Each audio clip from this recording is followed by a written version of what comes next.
আমার দেশের জাতীয় সমস্যা কি বলুন তো এখন এই মুহূর্তে? এই তো ফাইন একটা কথা একজন বলেছেন, আমার কানে আসছে। শাসনের ক্রাইসিস, সৎ নেতৃত্বের ক্রাইসিস। এই মুহূর্তে আমাদের দেশের সবচেয়ে বড় সমস্যা হলো এখন যে সরকারটা আছে এটা কি স্থায়ী না অস্থায়ী? অস্থায়ী না অস্থায়ী। তো এই যে একটা প্রবলেম আমরা ফেস করছি, অস্থায়ী সরকার আমরা দেখতে পাচ্ছি। তো একটা সুন্দর সরকার গঠনে কোরআন কি বলে এমন বক্তব্য মনে হয় কোরআনে বাদ গেছে। আসতে বলে কি আছে না নাই বলুন তো, আছে না নাই? একটি কল্যাণ রাষ্ট্র কেমনে গঠন হয় এর একটা চিত্র কোরআনে কি পাওয়া যাবে না? তাহলে এত দৌড়ানোর কি দরকার? ওই যে ইউরোপ আমেরিকা কত কি রাশিয়া, এত তো দরকার নেই। আমার হাতে কি আছে বলেন তো, বলুন কি আছে আমাদের হাতে? এটা কি দুর্বল মনে হয়? এই যে সূর্য যে আলো দিচ্ছে, সূর্য কে বানাইছে? এই কোরআনটা কে পাঠাইছে? সূর্য কি দুর্বল মনে হয়? সূর্যের যিনি রব, কোরআনই তারই কথা। কোরআন হচ্ছে তার কথা, এটা কোনো সৃষ্টি না, কিন্তু এটা মাখলুক না। সূর্য মাখলুক, কোরআন হচ্ছে আল্লাহ পাকের সরাসরি বক্তব্য। জোরে বলি সুবহানাল্লাহ।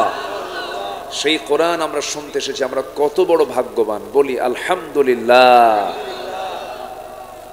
সেই কোরআনে কারীমের গুরুত্বপূর্ণ একটি সূরা সংসদ সূরা। কি সূরা? সংসদ। যেহেতু সমস্যা তো আমি একটু ওই পয়েন্টের দিকে যাচ্ছি, আমাকে একটু বলা হয়েছে, দেখি ওটা লাইনে যাই। সংসদ নামে একটা সূরা আছে, দি পার্লামেন্ট, সূরাতুশ শুরা। সূরাতুশ শুরা থেকে আমি একটা আয়াত শুধু আমি সামনে রেখে কথা বলবো, সময় খুবই অল্প।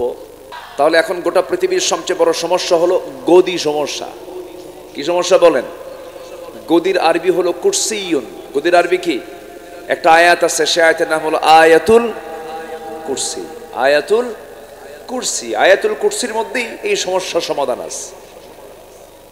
জোরে বলি সুবহানাল্লাহ। আমরা আয়াতুল কুরসি দিয়ে খালি বাড়ি পাহারা দিই। আমরা আয়াতুল কুরসি দিয়ে কি করি? বাড়ি পাহারা দিয়ে, আর মানে ঘর পাহারা দিই। কিন্তু আয়াতুল কুরসি গদি সমস্যার সমাধান আছে এটা আমরা খুঁজি না। দেখি আমরা যারা পারি একটু ঠোঁটটা মিলায়া আমার সঙ্গে একটু সুন্দর করে মিলায় নেন তো আয়াতটা। আল্লাহ রাব্বুল আলামিন বলেন, আল্লাহু লা ইলাহা ইল্লা হুয়াল হাইয়ুল কাইয়্যুম লা তা'খুযুহু সিনাতুন ওয়ালা নাওম। বলুন, লাহু মা ফিস সামাওয়াতি ওয়া মা ফিল আরদি মান যাল্লাযী ইয়াশফা'ু 'ইনদাহু ইল্লা বিইذনিহি يعلم ما بين أيديهم وما خلفهم ولا يحيطون بشيء من علمه إلا بما شاء وسع كرسيه السماوات والأرض ولا يؤوده حفظهما وهو العلي العظيم। জোরে বলুন আল্লাহু আকবার। আয়াতটার নাম কি বলুন? আয়াতুল কুরসি। মানে চেয়ারের সূরা, আসনের সূরা, ক্ষমতার সূরা, সিংহাসনের সূরা। সিংহাসনের আয়াত, ভার্স অফ কি? চেয়ার, পাওয়ার। চেয়ার মানে কি? এটা পাওয়ার বোঝানো হচ্ছে। তাহলে সিংহাসন, চেয়ার, গদি এগুলো মূলত কার? আসতে বলবেন না কার? কিন্তু সেই চেয়ার না মারামারি করে কে? ক্ষমতা হলো আল্লাহর, আর মারামারি করে কারা? বান্দা। সমস্যা তো এই জায়গায়। আগে ভাবতে হবে ক্ষমতা আমার না, ক্ষমতাটা কার? আল্লাহ। ক্ষমতা কখনো বান্দার হতে পারে না। তাই যদি হতো, এই যে চলে গেল জুলাইয়ের পর, তাদের কোনো খবর নাই। ক্ষমতা যদি তাদেরই থাকতো, এই যে চরম ভাবে তারা লাঞ্ছিত হলো, ক্ষমতা বান্দার যে নাই, এর চাইতে বড় বাস্তব প্রমাণ নিকটবর্তী বাংলার জমিন আর নাই। আল্লাহ কত সুন্দর করে জানিয়ে দিচ্ছেন, ওয়ায়াতি যারা পারেন কমন আয়াত সবাই পড়বেন। ওয়া তুইজ্জু মান তাশাউ ওয়া তুযিল্লু মান তাশা বিয়াদিকাল খায়রি ইন্নাকা আলা কুল্লি শাইইন কাদির। আল্লাহ যাকে চান সম্মান দেন, যাকে চান বেইজ্জত করেন। সকল কল্যাণ একমাত্র কার হাতে? কার হাতে? আল্লাহর হাতে। ওরা মনে হয় ভুলেই গেছিল, তাই না? ভাবতেছিল আমাকে কে ধরবে, দিল্লি তো আছে, তাই না? অনেক কিছুই করেছিল। আমাদের ভরসা কোনো মানুষ নয়, আমাদের ভরসা কে? আসতে বলবেন, আমাদের ভরসা কে? আমি আসার আগে আপনারা আমাকে দেখে নিয়েছেন, চিনে নিয়েছেন। এখন এমন দুনিয়া, কোনো আড়াল কিছু নাই। এখন মোবাইলই বিয়ে হয়, বুঝলে? কিসে বিয়ে হয়? বিদেশ থেকে দেখে, তুমি আমাকে দেখো, হ্যাঁ দেখলাম, তুমি আমাকে দেখো, দেখলাম, পছন্দ, হ্যাঁ পছন্দ, বিয়ে হয়ে গেল। সব এখন অনলাইন হয়ে গেছে। যাই হোক, এই গদির সমস্যার সমাধান কি করা যায়, এটা হচ্ছে আমার আজকের সাবজেক্টের মূল বিষয়। এখন বিষয়টা কি রাজনীতি মনে করতেছেন নাকি আপনারা? কুজুর আপনি আসছেন, একটু কান্দাবেন, একটু বাপ মার জন্য দোয়া করে দিবেন, এইগুলো আবার কি শুরু করলেন? এত সমস্যার মধ্যে আপনারা যান কেন? ওরা যা করে করুক, হ্যাঁ? তো এই চিন্তার কিছু লোক আছে, কিন্তু মানে হুজুররা একটু নেতৃত্ব দিক, আলেমরা একটু নেতৃত্ব দিক, ভালো মানুষ ক্ষমতায় যাক, এটা অনেক জনগণও চায় না।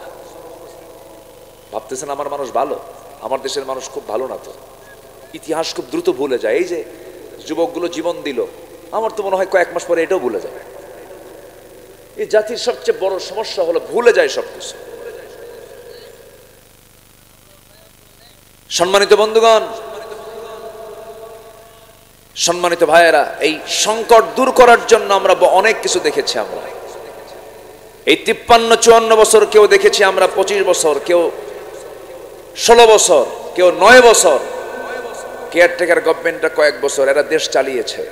সবার নামের আগে মোহাম্মদ ছিল, সবাই তাদের ধর্মের নাম ইসলাম বলেছে, কিন্তু ইসলাম দিয়ে তারা রাষ্ট্র চালায় নাই, কোরআন দিয়ে তারা রাষ্ট্র চালায় নাই। জাহান্নামে যাওয়ার 1 নম্বর কারণ নামাজ ছেড়ে দেওয়া। সেই মিনিমাম নামাজের আইনটুকু তারা পাশ করে নাই, নামাজের কথা বলেও নাই। অতএব সব দেখা শেষ, আগামীর দেশ হবে কোরআনের দেশ, ইসলামের দেশ। আসতে কোন কেন, ঠিক কিনা? সবাই কি চান? চান কারা কারা? একটা হাত সাক্ষী রেখে আল্লাহকে দেখায় দেন, হাত তুলে দেখায় দেন। কেউ তো স্লোগান দেন না। মাশাআল্লাহ, আল্লাহ কবুল করেন, জোরে বলি আমিন। আর কেউ কথা বলার লোক নাই। এই স্লোগানগুলো দিতে দিত না, বলতো হুজুর এগুলো কি শুরু করলেন আপনি? মানে ওরা মুফতি আজম এগুলো করত। আজকে সব ফেরেশতাগুলো পালায়ে গেছে। সব কি ফেরেশতা না? ফেরেশতা দেখা যায় না, ওদেরকেও দেখা যায় না, এই জন্য ফেরেশতা কইলাম। নাই, কেউ নাই। বেশি খাইলে সমস্যা। একটা প্রাণী আছে মশা, বসেন, কোনো কথা বলা যাবে না, না কথা বলে বসেন। একটা প্রাণী আছে মশা, কি নাম? মশা। মশা, মশাকে আমরা ভয় পাই না, মশাই আমাদের ভয় পায়। ভালো করে, আচ্ছা মশারি টাঙ্গায় কারা? কেন? কাকে ভয় পাই? মশাকে ভয়। ঠিক আছে না? এখন তো আরো ডেঞ্জারাস, চিকুনগুনিয়া, তারপরে ডেঙ্গু, এডিস, আরো প্রবলেম। মশা কামড় মারলেই টেনশন শুরু হয়, আল্লাহ কি যেন হলো, মরেই যায় নাকি। তাহলে এই মশার উদাহরণ আল্লাহ পাক এই কোরআনে কিন্তু দিয়েছেন 1500 বছর আগে। কাফেররা কয় এটা কোনো কথা হলো, তোমার আল্লাহর কাম নাই কাজ নেই, এটা কোরআনের মতো কিতাবের মধ্যে মশার উদাহরণ দেওয়া লাগে? এটাও দোষ। সূরা বাকারার মধ্যে আল্লাহ রাব্বুল আলামিন সুন্দর করে বলছেন। আল্লাহ রাব্বুল আলামিন বলেন, ইন্নাল্লাহা লা ইস্তাহি আন ইয়াদরিবা মাসালাম মা বাউদাতান ফামা ফাওকাহা ফাআম্মাল্লাযীনা কাফারু ফায়াকুলুনা মাযা أراد الله بهذا مثلا يضل به كثيرا ويهدي به كثيرا জোরে বলুন আল্লাহু আকবার। আল্লাহ পাক লজ্জা পান না মশার উদাহরণ দিতে অথবা তদূর্ধ্ব কোনো বস্তুর দ্বারা উপমা দিতে তিনি কোনো লজ্জাবোধ করেন না, কারণ এই মশাকে আমরা যদিও দুর্বল মনে করি, এই মশার উদাহরণে কেউ কেউ হেদায়েত প্রাপ্ত হয়, কেউ কেউ পথভ্রষ্ট হয়ে যায়। মশাকে দুর্বল চোখে দেখার কোনো সুযোগ নাই। মশার উদাহরণ কেন দেওয়া হয়েছে, আমি 4টা গ্রাউন্ড আমি উপস্থাপন করতে চাচ্ছি মশা নিয়ে। নাম্বার 1 হলো মশা যদি বেশি খায় তার হায়াত কমে না বাড়ে? বলেন, তাহলে বেশি খাইলে হায়াত কমে না বাড়ে? 16 বছর এরা কি কম খাইছে না বেশি খাইছে? আসতে কয় কম খাইছে না বেশি খাইছে? তো বেশি খাইলে তো মরবেই তাড়াতাড়ি। তাহলে মশা থেকে শিক্ষা আছে না নাই? আচ্ছা, খাইছে বেশি, মরছে তাড়াতাড়ি। এত খাওয়া খাইলো, সম্পদ দিয়ে যদি সম্মান, সম্পদ দিয়ে যদি সবকিছু হয়, দেশের একজন টপ লিস্টেড ধনী ওরফে দরবেশ, জানেন না আপনারা? সবাই তো জানেন স্পষ্ট এগুলো। দেখেন না দাড়িটা কাটলো কেমনে? ওরা বলে আমরা নাকি ধর্মের ব্যবসা করি। যারা দাড়ি রাখে আবার দাড়ি কাটে ওরাই ধর্মের ব্যবসায়ী। যারা মাথায় পট্টি বাঁধে আবার তিলক লাগায় ওরাই হচ্ছে ধর্মের ব্যবসায়ী। আমাদেরকে নিয়ে অনেক বাজে মন্তব্য করা হয়েছে 16 বছর। আল্লামা সাঈদীকে নিয়ে অনেক নাটক মঞ্চস্থ করা হয়েছে, অনেক ষড়যন্ত্র করেছে ওরা, কিন্তু শেষ পর্যন্ত আল্লাহ ওদেরকে ন্যাংটা করে ছেড়ে দিয়েছেন। কি করেছেন? ওদেরকে ন্যাংটা করেছেন, একদম উলঙ্গ করে ছেড়ে দিয়েছেন। আলেমদের ধরবি, উলঙ্গ করে দিলাম, যা। ঠিক আছে না? পুলিশ ধরতে গেছে, আইনমন্ত্রীকে বলে স্যার চিনছি, থানায় চলেন। আইনমন্ত্রীকে আমি কি একা আসছি নাকি? আমি তো জামাতের সাথে আসছি। কে? কই যে বসে আছে, কে মাথার চুল কালো, মুখে দাঁড়িয়ে নাই, পরনে লুঙ্গি, গায়ে গেঞ্জি, লোকটা কে? ভালো করে দেখো, ওটাই দরবেশ। জালেম জালেমকেও ছাড়ে না, জালেম জালেমকে ছাড়ে না, কিন্তু ইমানদার ইমানদারের জীবন রক্ষার্থে জীবন পর্যন্ত দিয়ে দেয়। যেরকম সুবহানাল্লাহ। লাভ কি হলো? কিছুই তো লাভ হলো না। সম্পদ আপনার এরকম বেশি করে খায়া আকাম কুকাম করে তো লাভ হলো না। মুসা আলাইহিস সালাতু ওয়াস সালামের বিরুদ্ধে ফেরাউন একবার একটা অভিযোগ দিয়েছিল, শারীরিক ত্রুটির কথা বলেছিল। ও কেমনে নবী হয়? ওর তো শারীরিক প্রবলেম। কি প্রবলেম? দেখেন, এত বড় বেকুব ফেরাউন, কি শারীরিক প্রবলেমের লোক কোনোদিন আল্লাহর নবী হয় নাকি?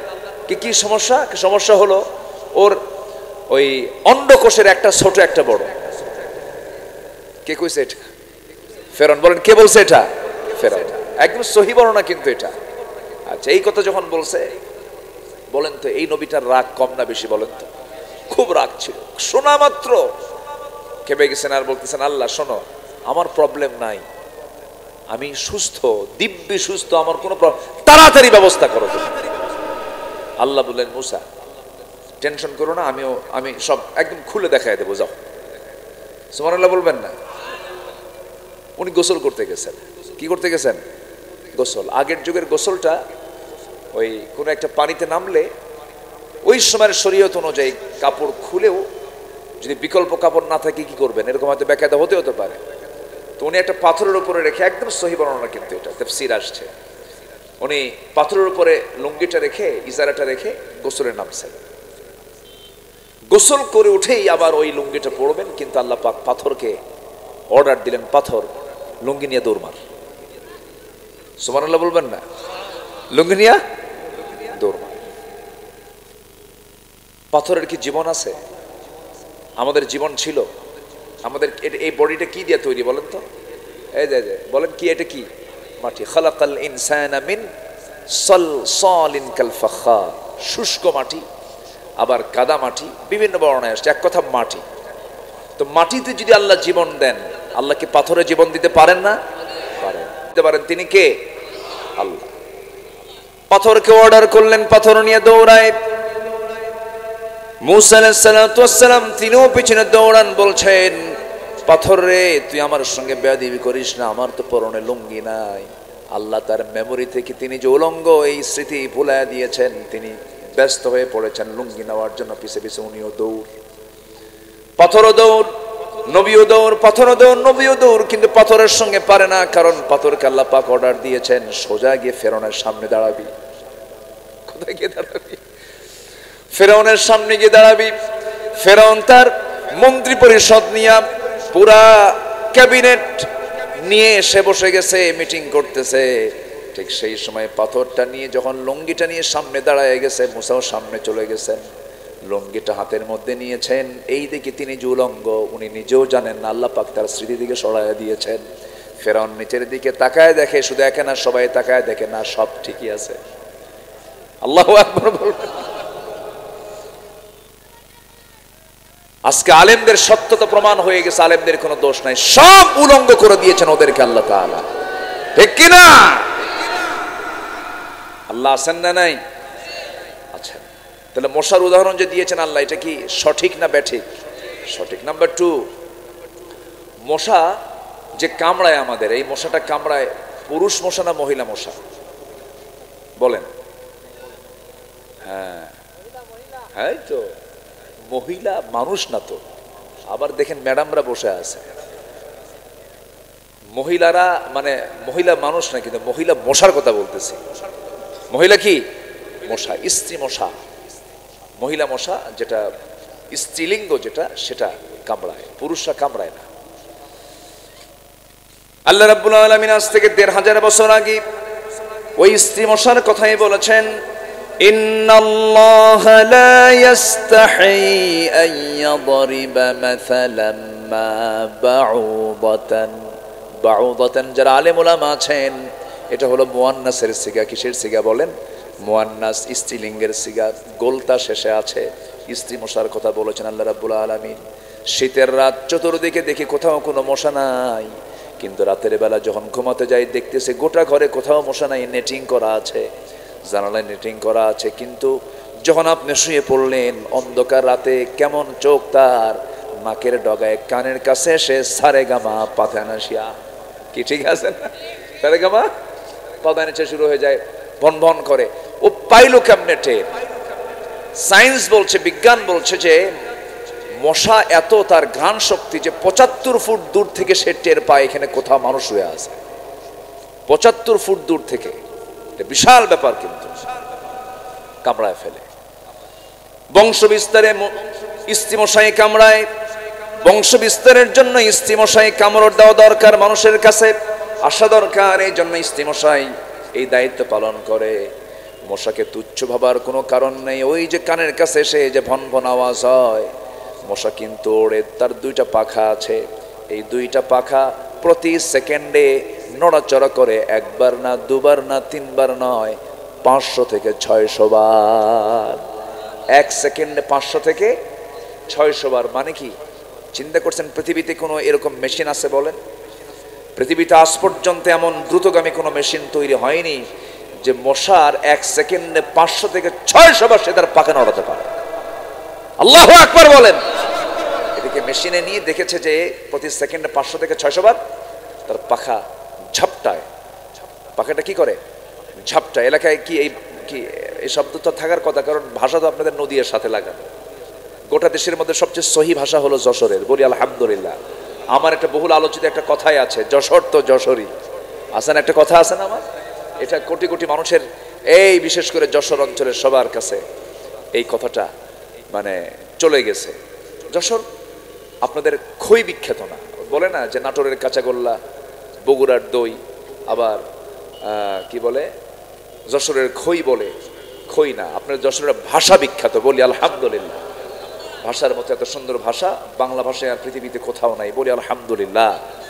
আচ্ছা, তাহলে 3টা শুনলাম। নাম্বার 4, এই পৃথিবীতে একজন কাচ্চা কাফের মশার কামড় খায় মরছে। বলেন, মাথার ভিতরে মশা ঢুকেছিল, কে সেটাই বলেন, কে? নম্বর। তাহলে কি মশার কি মূল্যবান না? বলেন তো। তাহলে মশার যে একটা উদাহরণ আল্লাহ পাক দিয়েছেন, এর মধ্যে শিক্ষা আছে না নাই? কোরআন যা বলেছে একটা অপ্রাসঙ্গিক অতিরিক্ত একটা কথাও বলেনি। আল্লাহু আকবার বলেন। আল্লাহ পাক বলেছেন মাকড়সা নিয়ে কথা। একটা সূরার নাম আছে, কি সূরা? মাকড়সা। সূরাতুল আনকাবুত। সূরাতুল আনকাবুত। সূরাতুল আনকাবুত আল্লাহ রাব্বুল আলামিন কাফিরদের দৃষ্টান্ত দিতে গিয়ে আল্লাহ রাব্বুল আলামিন মাকড়সার উদাহরণ নিয়ে এসেছেন। তিনি বলছেন কি, মাসালুল লাযীনা ইত্তাখাযু মিন দুনিল্লাহি আউলিয়া কামাসালিল আনকাবুত ইত্তাখাযাত বাইতান ওয়া ইন্না আওহানাল বুয়ুতি লাবাইতুল আনকাবুত লাউ কানু ইয়ালামুন। জোরে বলুন আল্লাহু আকবার। আল্লাহকে যারা গার্ডিয়ান না বানায়া, আল্লাহকে যারা অভিভাবক না বানায়া যারা অন্য কাউকে অভিভাবক মনে করবে, তাদের উদাহরণ হলো সেই মাকড়সার মতো, মাকড়সার বাসার মতো, মাকড়সার সংসার জীবনের মতো। সবচেয়ে দুর্বল বাসা হলো মাকড়সার বাসা। যদি দুর্বল হোক না, কিন্তু তার আর্কিটেকচারটা কত সুন্দর, তার ডিজাইনটা কত সুন্দর, কিন্তু ডিজাইন সুন্দর হলে হবে কি, একটা ফু মারলেই ধ্বংস হয়ে যায়। আল্লাহ পাক মাকড়সার উদাহরণ দিয়েছেন, তার ঘরের উদাহরণও দিয়েছেন। আবার এখানে সায়েন্স গবেষণা করে দেখেছে, পুরুষ মাকড়সা এবং স্ত্রী মাকড়সা যখন যৌন মিলনে যখন যারা যায়, ইন্টারকোর্স যখন কমপ্লিট হয়ে যায়, এই ইন্টারকোর্স কমপ্লিট করে যাওয়ার পরে স্ত্রী মাকড়সার ভিতরে একটা শারীরিক তার ঘাটতি থাকে, তার ভিটামিনের কমতি থাকে, এটাকে পূরণ করার জন্য শেষ পর্যন্ত সেটাকে পূরণ করার জন্য স্ত্রী মাকড়সা পুরুষ মাকড়সাকে কামড় মেরে খেয়ে ফেলে। তাহলে স্ত্রী তার স্বামীকে খেয়ে ফেলে, মেরে ফেলে। অর্থাৎ যে পরিবারে স্ত্রী তার স্বামীকে মেরে ফেলে, ওই পরিবার কি সুখী পরিবার? সুখী পরিবার? আল্লাহ বলছেন, যারা আল্লাহকে ছাড়া অন্য কাউকে বন্ধু বানায়, তাদের দৃষ্টান্ত হচ্ছে মাকড়সার পরিবারের মতো। আল্লাহু আকবার বলে। আল্লাহ কত আগে কত উদাহরণগুলো কত মজবুত করে দিয়েছেন। দিন যাচ্ছে, কোরআন তত স্পষ্ট হচ্ছে। কিয়ামত পর্যন্ত সব জ্ঞানী গুণী মানুষগুলো কোরআনের কাছে ভিক্ষুকের মতো শুধু চেয়ে থাকবে, নেবে, শুধু নেবে, দেওয়ার কিছু নাই। আল্লাহু আকবার বলে। সেই কোরআন থেকে আমরা রাষ্ট্র গঠনের চিন্তা করব ইনশাআল্লাহ। কি কথা বোঝা যায়? কোরআন সব সমস্যার সমাধান দিতে পারে কিনা বলেন? যারা বলবে যে কোরআনের সাথে রাজনীতির কোনো সম্পর্ক নেই, তাকে নতুন করে ঈমান আনতে হবে। কি আসতে কোন কেন? এই সমস্ত কথাগুলো ছেড়ে দেন, বেঈমান হয়ে মরবেন না। কোরআন যদি আপনি বলতে পারেন কোরআন একটি সম্পূর্ণ পূর্ণাঙ্গ সংবিধান, পূর্ণাঙ্গ জীবন বিধান, যদি আপনি কোরআনকে বলেন, আপনি কেন বলেন যে রাজনীতি নাই? কেন বলবেন আপনি এই কথা? বিভাজন সৃষ্টি করবেন না। ইসলাম সবার। ইসলাম কার? সবার। মুনাফিকি চরিত্র নিয়ে আসা যাবে না। যারা কিছু ইসলাম মানে কিছু দুনিয়া মানে, তারা মুনাফিক। তারা কি বলেন? তারা কি বলেন? এটা আমার ভাষায় না আল্লাহর ভাষায়? কার ভাষায় বলেন? আল্লাহর ভাষায়।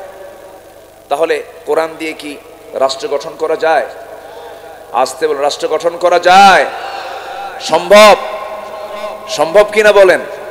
সম্ভব। কিন্তু আছে আমার দেশে? নাই। আমার দেশে কি আমার দেশে কি সেই বিধান, সংবিধান কি মানে রাষ্ট্রীয় পর্যায়ে কায়েম আছে? নাই। কি কায়েম আছে? মদের বোতল। কি কায়েম আছে? সুদের কারবার। কি কায়েম আছে?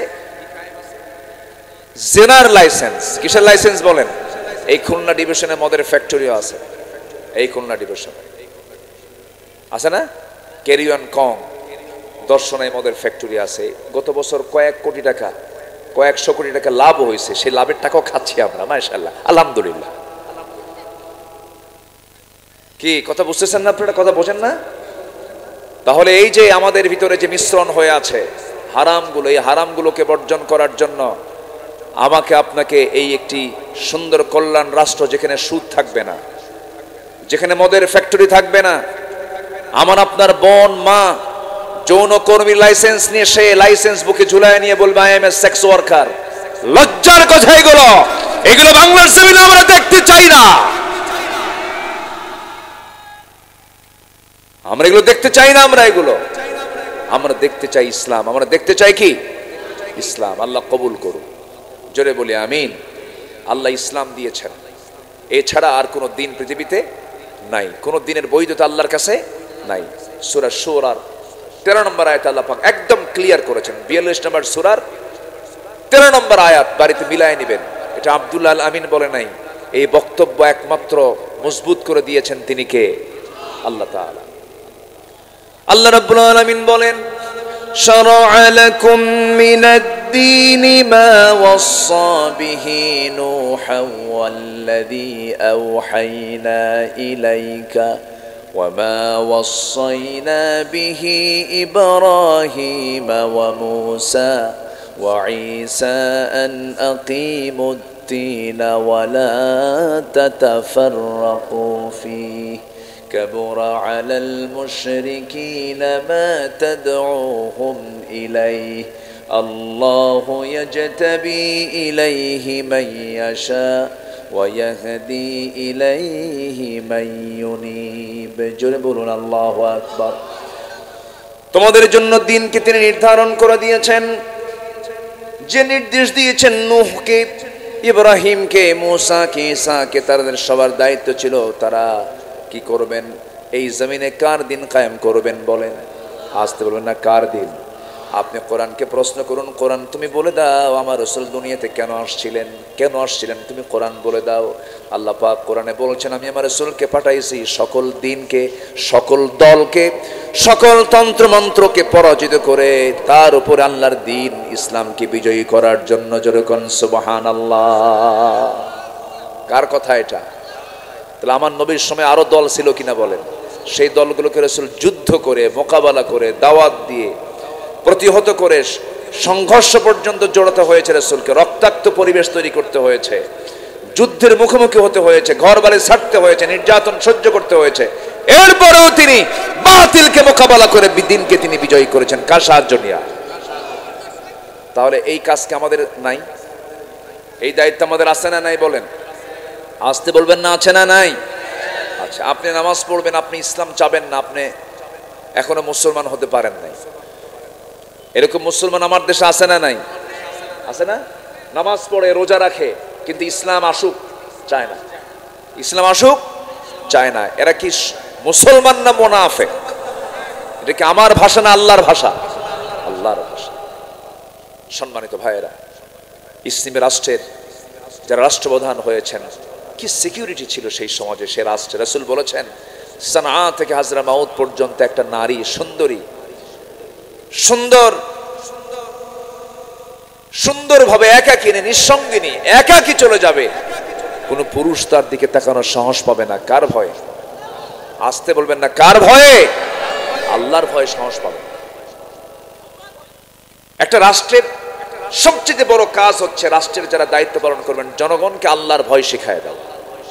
কার ভয় শিখায় দেওয়া? তাহলে আর ওই জায়গায় কোনো পুলিশ লাগে না, কোনো জেলখানাও লাগে না। একটা ছোট্ট ইতিহাস মনে পড়লো আমার, বলে ফেলি। ইসলামী রাষ্ট্রের জন্য রাসূলের কিছু আদর্শ আমরা আজকে শিখবো 12টা পয়েন্টে। সময় হয়তো পাবো না ওইদিকে, দেখি 2-1টা পয়েন্ট বলে হয়তো শেষ করতে হবে। আমার নবীজি একদিন বসে আছেন, এক মহিলা সাহাবী এসে বলতেছে হুজুর আমি তো বড় একটা অপরাধ করে ফেলছি। রাসূল বলেন কি অপরাধ করছো? রাসূল কিন্তু জাস্টিস, বিচারপতি। আমার নবী কিন্তু ইমাম শুধু ছিলেন না, উনি বিচারপতিও ছিলেন। বিচারের রায় দিয়েছেন অনেক শক্ত শক্ত রায়। রাসূলের সামনে এক মহিলা চুরি করে ধরা পড়ছে, মহিলাকে হাজির করা হলো। রাসূল বলেন কোনো কথা নাই, হাত কাটো। কি কাটো? আসতে বলে কি কাটো? হাত কাটো। কিন্তু সেই মেয়েটার নাম ছিল ফাতিমা। আমার নবীর নামও কি ছিল? ফাতিমা। সম্ভ্রান্ত পরিবারের মেয়ে হওয়ার কারণে সেই পরিবারের লোকজন ওমরের কাছে এসে ধারণা দিয়ে বলেন ভাই ওমর, তোমার কথা রাসূল শুনবেন, আপনি যেহেতু তার পরামর্শ সভার সদস্য, একটু সুপারিশ করেন। তার মনটা গলে গেছে। নবীর কাছে গিয়ে বলছে হুজুর দেখেন তো মাফ করা যায় কিনা। আমার নবীজির চেহারা লাল হয়ে গেল। শুধু আমরা শুনি দয়ার সাগর নবীজি। দেখুন তিনি বিচারে কত কঠোর ছিলেন। তিনি কেঁপে গিয়ে রেগে গিয়ে বলছেন লাউ আন্না ফাতিমাতা বিনতা মুহাম্মাদিন সারাকাত লাকাতাতু ইয়াদাহা, আমার কলিজার টুকরা মেয়ে ফাতিমা বিনতে মুহাম্মদ যদি চুরি করে ধরা পড়ে যেত, আমি নবীজির সবার চোখের সামনে আমি নবী তার হাত বের করে আমি রাসূল নিজে তার বাপ হয়ে হাত কেটে দিতাম। আইন সবার জন্য সমান। এটা হচ্ছে ইসলামী রাষ্ট্রের একটা বৈশিষ্ট্য। এটা ওমরে ফারুক ঘোড়া কিনতে গেছেন। কি কিনতে গেছেন? ঘোড়া। সেই ঘোড়া কিনে কয়েক মাইল দাঁড়াইছে। এখন মানুষ কি কিনতে যায়? হোন্ডা গাড়ি। আগে কি কিনতে যেত? ঘোড়া। তো ঘোড়া কিনেই টাকা পয়সা লেনদেন শেষ, ক্রয় বিক্রয় হয়ে গেছে, চুক্তি শেষ। ঘোড়া নিয়ে কয়েক মাইল দাঁড়াইছে, ঘোড়ার 4টা পা গেছে বসে। উনি তো গেছেন খেপে, এসে বলতেছেন এই ঘোড়াওয়ালা ফাইজলামি করো না, আমার তুমি অচল ঘোড়া দিছো, অসুস্থ ঘোড়া দিছো, এই ঘোড়া আমি নেবো না। সাইয়েদনা ওমর ফারুকের এই কথা শুনে ঘোড়াওয়ালা বলতেছে আমিরুল মুমিনিন, আমি আপনাকে অসুস্থ ঘোড়া দিই না, আমি আপনাকে সুস্থ ঘোড়া দিয়েছি। অসুস্থ সুস্থ বুঝি না, ঘোড়া নেই, আমার টাকা দে। কি কথা বলছেন? তো আমি আমার দে, এটা দে। তো ঘোড়াওয়ালা বলতেছেন না, আমি আপনাকে দেব না, যেহেতু আমার জানা মতে ঘোড়া কোনো অসুস্থ ছিল না, এটা আপনার মালিকানা যাওয়ার পর হয়েছে, এটার ফয়সালা আপনিও দিবেন না, আমিও দেব না, আদালত দেবে। যান। কে বলতেছে? কে কয়? কে কয়? ঘোড়াওয়ালা কাকে কয়? 40 রাষ্ট্রের রাষ্ট্রপ্রধান ওমর ফারুককে বলতেছে, যার চোখের ইশারায় ওর মতো ঘোড়াওয়ালা লাখ লাখ সব উড়ে যাবে সব। সে বলতেছে আদালতে চলে। ওমর ফারুক মুস্কি হাসি মেরে বললেন, তাই তুমি আমাকে আদালতে নিবা? হ্যাঁ চলো। সুবহানাল্লাহ বলবেন না? আদালতে চলে গেলেন। আদালতের চত্বরে গিয়ে যখন আদালতের বিচারপতির সামনে গিয়ে দাঁড়াইছেন ওমর ফারুক, বিচারপতি চেয়ার থেকে দাঁড়ায় গেছে। দাঁড়ায় বলতেছে, আপনি এখানে কেন? আপনি কেন আদালতে? কি হয়েছে আমিরুল মুমিনিন বলুন। কিন্তু দেখো না, এই যে মামলা দিছে, দেখো যেটা সঠিক হয় আমি ওমররে দেখে বিচার করব না, কোরআনকে দেখে বিচার করব। সুবহানাল্লাহ বলবেন না? তো ওমর ফারুক রাদিয়াল্লাহু তাআলা বললেন, বিচার করো। জাস্টিস তো বিচারে বসে গেছে, শুনলেন বাদী বিবাদী দুজনের কথাই শুনলেন। শোনার পরে সেই কাজীর নাম হলো কাজী সুরাই ইবনুল হারিস আল কিন্দি রাহমাতুল্লাহ আলাইহি। শতাধিক বছর বেঁচে ছিলেন, বহুদিন তিনি বিচারপতির দায়িত্ব পালন করেছেন। তিনি বলে ফেলেন, আমিরুল মুমিনিন আপনি খলিফা হচ্ছেন, কিন্তু উপায় নাই, আজকে বিচারের রায়টা সম্পূর্ণ ঘোড়াওয়ালার পক্ষে চলে গেছে। কেন একটু বুঝায় বলো। আপনি আমার সামনে এই যে মুখোমুখি হয়েছি, আমি সুস্থ অবস্থায় বাড়ি ফিরবো, আপনি সুস্থ অবস্থায় বাড়ি ফিরবেন, পরিবারের কাছে যাবেন, গ্যারান্টি কি? নাই গ্যারান্টি। আপনি ঘোড়া বিক্রি করে দিছে ঘোড়াওয়ালা, আপনি কিনে নিয়েছেন, আপনার কাছে অসুস্থ হয়েছে, তার দোষ কি? কোনো কথা বললেন না, চলে আসলেন বাড়িতে। পরের দিন মজলিসে শুরার বৈঠকে বসে বলতেছেন, শোনো, অমুক জনপদে একটা আঞ্চলিক বিচারপতি পেয়েছি, কি সাহস তার আমার বিরুদ্ধে রায় দেয়, কি বড় সাহস তার। এত বড় সাহস যেহেতু সে পেয়েছে, এই লোকটা কি তো ওই জায়গায় বিচারপতি নয়, তাকে এই রাষ্ট্রের চিফ জাস্টিস প্রধান বিচারপতি বানায় দেওয়া হোক। আল্লাহু আকবার বলবেন না? আর আমার দেশে যদি কি বিরুদ্ধে যায় তাহলে কি করে? পাগলা বানায় বাইরে ছাড়ে, পাগলা বানায় বাইরে পাচার করে দেয়। হয়েছে না? হয়েছে না? এসকে সিনহা সুরেন্দ্র কুমার সিনহাকে পাগলা বানায় শেষে কি করলো? বাইরে পাচার করে দিল। যা। আবার এদিকে শুকরঞ্জন বাড়ি আল্লামা সাইদের পক্ষের মানে বিপক্ষের সাক্ষী তৈরি করছে, হয়ে গেছে পক্ষের সাক্ষী। মানে তারা রাষ্ট্রপক্ষের সাক্ষী বানায় নিয়ে গেছে আদালতে। সে আদালতে যায় কয়, আমি রাষ্ট্রপক্ষের না, আমি হুজুরের সাক্ষী। আল্লাহু আকবার বল। তার সঙ্গে আমার দেখা হয়েছে, আমি গেছি পিরোজপুরে, এবার মাহফিল ছিল 17 অগাস্ট আল্লামা সাইদি ফাউন্ডেশনের মাঠে। তো উনি দেখা করতে আসছে। তো বললাম, আপনি হিন্দু এখনো আছেন কেন? আপনার চাইতে আমার দেশের অনেক আলেম আছে, আপনার চাইতো খারাপ। কি কথা কি বুঝতেছেন আপনারা? আলেমের পরিচয় বহন করে, কিন্তু আপনি একজন হিন্দু হয়ে জীবনের ঝুঁকি নিয়ে আপনাকে হত্যার পরিকল্পনা করেছে, তাকে দমদম এয়ারপোর্টে 5 বছর আটকে রেখেছে এই ভারতে। তো বললাম, আপনি যখন এত কিছুই করলেন, খালি একটু কালেমা পড়েন, লা ইলাহা ইল্লাল্লাহ। আবু তালেব ভয়া লাভ কি? বোঝেন নাই? আবু তালেব ভয়া লাভ কি? একটু কালেমা পড়েন। ও মুসকি হাসি মারতেছে। তো আমি লাইনে আছি, খুব চেষ্টায় আছি, একটু যোগাযোগ মাঝে মাঝে রাখি, দেখি তো একটু কালেমা পড়ান যায় নাকি। সম্মানিত ভাইয়েরা, অনেক হিন্দু ভাই আছেন আমার দেশে, ইসলামকে খুব মহব্বত করে, তারা আছে না নাই বলেন তো? হেদায়েত তো আল্লাহর হাতে। অনেক হিন্দু মানুষ আছেন যারা সততা নিয়ে চলেন, ঠকায় না, ওজনে কম দেয় না, মানুষের সঙ্গে ঠকবাজি করে না। কিন্তু আমার দেশে বহু টুপিওয়ালা দাড়িওয়ালা হজ করে আসছে, লুটপাট করে খায়, আছে না নয়? এই জন্য আমরা ওমরের কাছ থেকে শিক্ষা নেব। জোরে বলি ইনশাআল্লাহ, জোরে বলি ইনশাআল্লাহ। তিনি অসুস্থ, ওমর ফারুক কি অসুস্থ? মধু লাগবে, মধু নাই।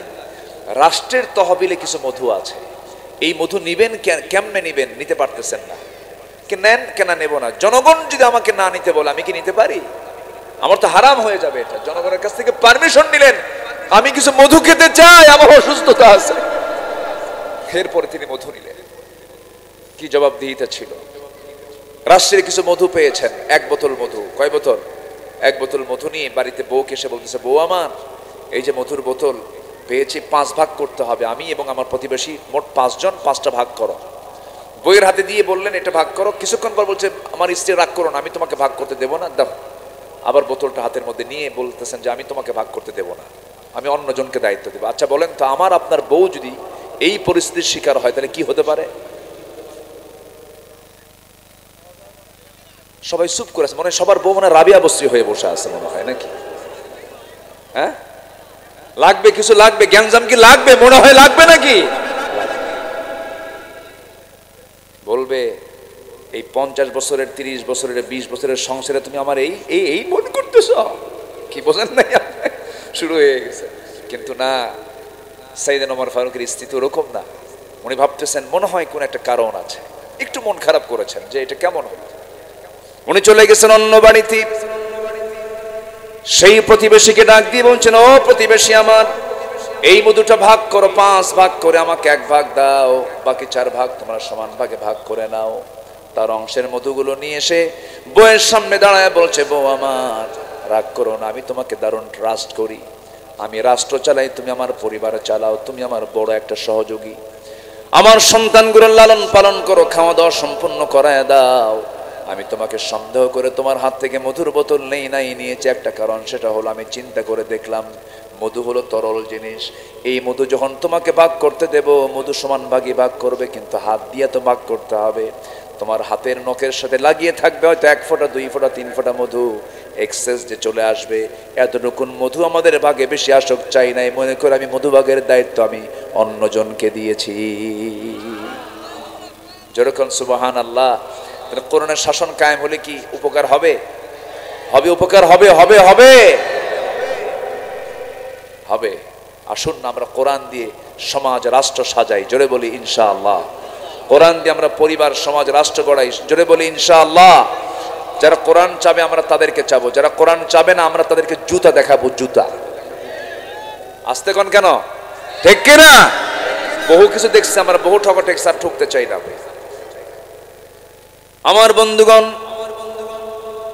আমার ভাইয়েরা, অনেক কথা আছে, শর্ট করে আমাকে বলতে হচ্ছে, আজান যেহেতু হয়ে গেছে, আমি আর 10-15 মিনিট কথা বলবো, আমাকে সময় দেবেন তো ইনশাআল্লাহ?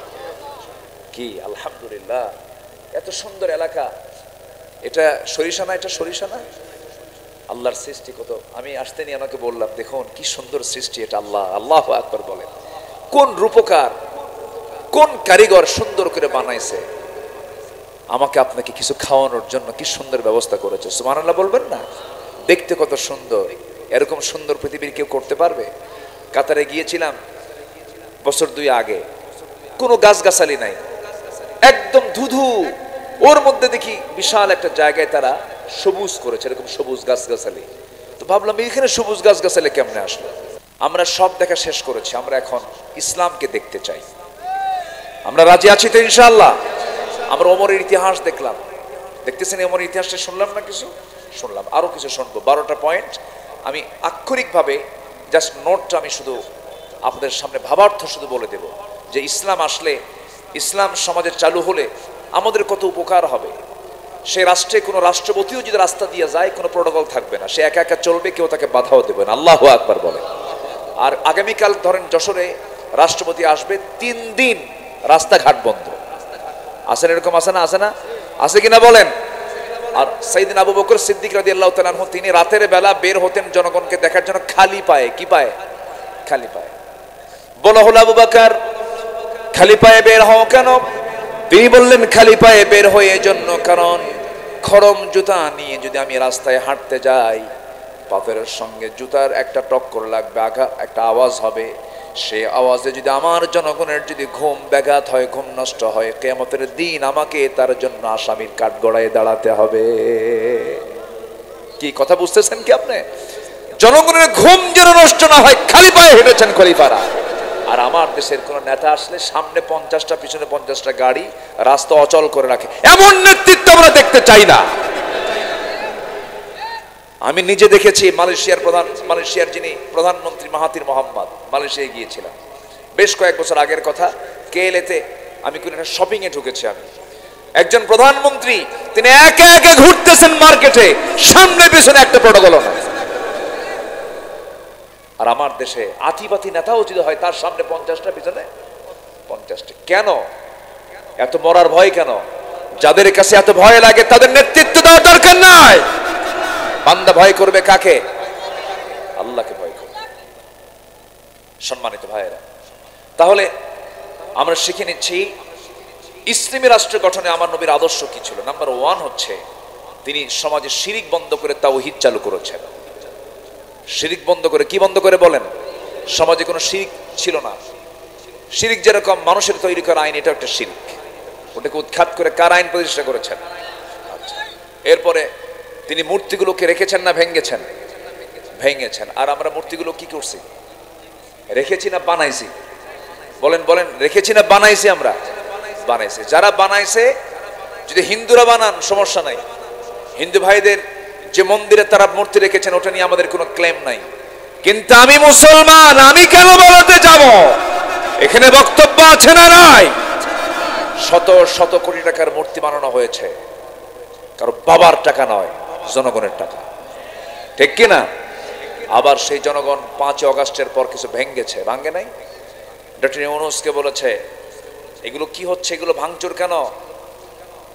একজন ইতিহাস, একজন স্থাপত্য, এই দেশকে যিনি স্বাধীন করেছেন, স্বাধীনতার স্থপতি, তার এই মূর্তিগুলোকে কেন ভাঙ্গা হচ্ছে? ডক্টর ইউনূস বলেছিলেন এই প্রশ্ন আমারে করেন কেন, তার বেটিরে করেন।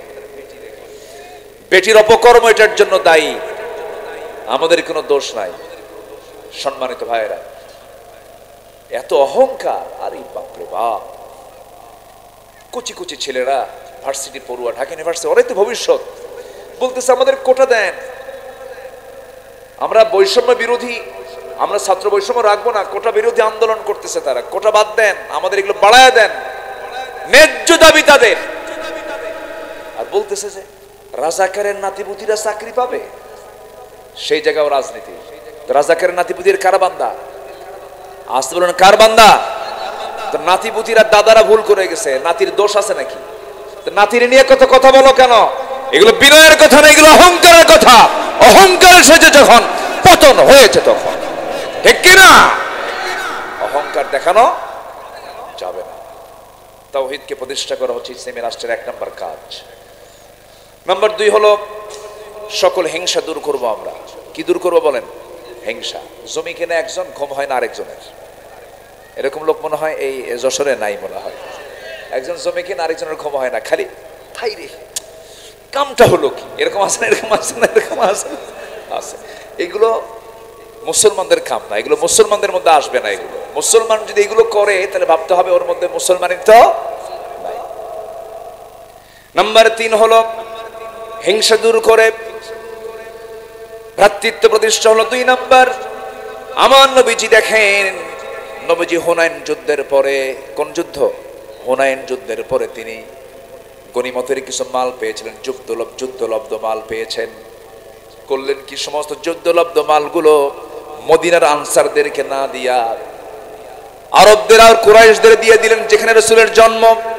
ওদেরকে বেশি করে দিয়েছেন, কারণ মুহাজিররা চরম কষ্টে ছিল, ওদের কিছু সচ্ছলতা আসুক। আনসারদের মধ্যে চরম হতাশা কাজ করলো, তারা খেপে গেল, রেগে গেল, এক পর্যায়ে বলে ফেললো আমাদের নবী আরবদের সঙ্গে মিশে গেছে। সাহাবীরা, কিন্তু আনসার সাহাবীরা বলতেছে আমাদের নবী না, ওই কুরাইশদের সঙ্গে মিশে গেছে। কুরাইশের জন্ম তার। নবীজি এই কথা শুনলেন। বলেন তো এটা ভ্রাতৃত্ব ক্রাইসিস হলো না? বলেন তো। আমার নবী দেখেন কি করতেছেন, সমাধান কি? আমার নবীজি বলতেছেন আওয়াজাতুম ইয়া মা'শারাল আনসারি ফি আনফুসিকুম ফি লা'আতিন মিনাদ দুনিয়া তাআল্লাফতু বিহা কামান লিয়ুসলিমু ওয়া আকালতুকুম ইলা ইসলামিকুম আলা তারদাউনা ইয়া মা'শারাল আনসার আন ইয়াযহাবান নাস বিশ-শাতি ওয়াল বা'ীর ওয়া তারজি'উ বিরাসূলিল্লাহি সাল্লাল্লাহু আলাইহি ওয়াসাল্লাম ইলা রিহালিকুম। তোমরা কি দেখতেছো জানি না, কি মনে করতেছো জানি না, আমি কিছু ছাগল, আমি কিছু ভেড়া ওই সমস্ত অভাবীদেরকে আমি দিয়ে দিলাম। এটাকে তোমরা অন্যরকম মনে করে আমার প্রতি তোমরা কেমন যেন আচরণ করছো, কিন্তু আমি তো তাদেরকে তাদের অসচ্ছলতা দূর করার জন্য দিয়েছি। আর আমি তো বিশ্বনবী তাদের সাথে যাই নাই, আমি তোমাদের রাসূল, তোমাদেরকে সঙ্গে করে নিয়ে আমি তোমাদের ঘরে ঢুকতে চাই। জোরে কোন সুবহানাল্লাহ। তারা নিয়ে গেছে উট, আর তোমরা আমার রাসূল, আমি রাসূল, তোমরা আমাকে নিয়ে যাচ্ছ তোমাদের ঘরে। সাহাবীরা কাঁদতে কাঁদতে বলে, হুজুর আমাদের ভুল হয়ে গেছে, আমাদেরকে মাফ করে দেন। জোরে কোন সুবহানাল্লাহ। রাসূল কি করলেন? ভ্রাতৃত্বের সংকট, মানে ভ্রাতৃত্বের যে একটা সংকট ছিল এটা দূর করে দিলেন। আল্লাহু আকবার বলেন। এটা ছিল আমার নবীজির চরম একটা বৈশিষ্ট্য। আমরা সংকট তৈরি করব না, যদি গন্ডগোল লাগে এটাকে সমাধান করব। কি করব বলেন? সমাধান করব। নাম্বার 3, ন্যায় বিচার প্রতিষ্ঠা। কি বিচার প্রতিষ্ঠা বলেন? ন্যায় বিচার। নাম্বার 4 হলো সামাজিক দায়িত্ব, দরিদ্রদের প্রতি সহযোগিতা করা। নাম্বার 5 হচ্ছে রাষ্ট্রীয়ভাবে ইসলামী শিক্ষাকে প্রতিষ্ঠা করা। রাসূল যুদ্ধবন্দীদের মুক্তির জন্য রাসূল শিক্ষার বিকল্প, শিক্ষার বিনিময়ে তাদেরকে মুক্তিপণ হিসেবে তাদেরকে মুক্ত করে দিয়েছেন। আল্লাহু আকবার বলেন। এত গুরুত্ব তিনি ইসলামকে দিয়েছেন। আন্তর্জাতিক সম্পর্ক স্থাপনের রাসূল খুব আল্লাহকে প্রাধান্য দিয়ে আল্লাহর প্রতি আস্থা নিয়ে সম্পর্ক অটুট রেখেছেন। বিপদ আপদে মুসিবতে সব জায়গায় কার উপর ভরসা করা বলেন তো? আমাকে কোনো প্রতিবেশী বাঁচাবেন, আমাকে বাঁচাবেন কে? আমাকে বাঁচাবেন কে? ন্যায়ের পথে নিজেকে অবিচল রাখা। যদি কোনো বান্দার রিয়ালিটি থাকে, কোন বান্দার মধ্যে যদি নৈতিকতা থাকে, পৃথিবীর কোনো শক্তি নাই তাকে পরাজিত করতে পারে। আমরা সততা নিয়ে থাকবো, ন্যায়ের পথে থাকবো। জোরে বলি ইনশাআল্লাহ। পরামর্শ ভিত্তিক নেতৃত্ব, যে কোনো কাজ করবো একা না, পরামর্শ করে। এমনকি বউ আছে, স্বামী আছে, ছেলে মেয়ে আছে, এখানেও যদি কোনো কাজ করতে যায় স্বামী একা করবে না সবাইকে নিয়ে করবে, বাপ একা করবে না সবাইকে নিয়ে করবে। হ্যাঁ, কিছু তেড়ি মার্কে মুরব্বী আছে, কিন্তু তোরা কি বুঝিস রে, এরকম আছে না? বলেন তো আছে না? নাই। ও ঠকে না, জিতে ঠকে, ঠিক না। সব কাজে পরামর্শ করা। আল্লাহ পাক নিজেও পরামর্শ করেছেন, ওয়া ইয ক্বালা রাব্বুকা লিল মালাইকাতি ইন্নী জাইলুন ফিল আরদি খলিফা। আল্লাহর কোনো ঠেকা ছিল? তাও তো তিনি করেছেন। আসুন না আমরা এই বিষয়গুলোকে মাথায় নিয়ে সামনের দিকে এগিয়ে যাই। একটি নতুন বাংলাদেশ আমরা গড়ব ইসলামকে নিয়ে। জোরে বলি ইনশাআল্লাহ। নামাজ 5 ওয়াক্ত পড়বেন কারা কারা? একটু হাত তুলে দেখান দেখি। জোরে বলি ইয়া আল্লাহ। আরো জোরে ইয়া আল্লাহ। আমাদেরকে 5 ওয়াক্ত সালাত আদায় করার তৌফিক তুমি আল্লাহ দিয়া দাও। জোরে বলি আমিন। আরো জোরে আমিন। আরো জোরে আমিন।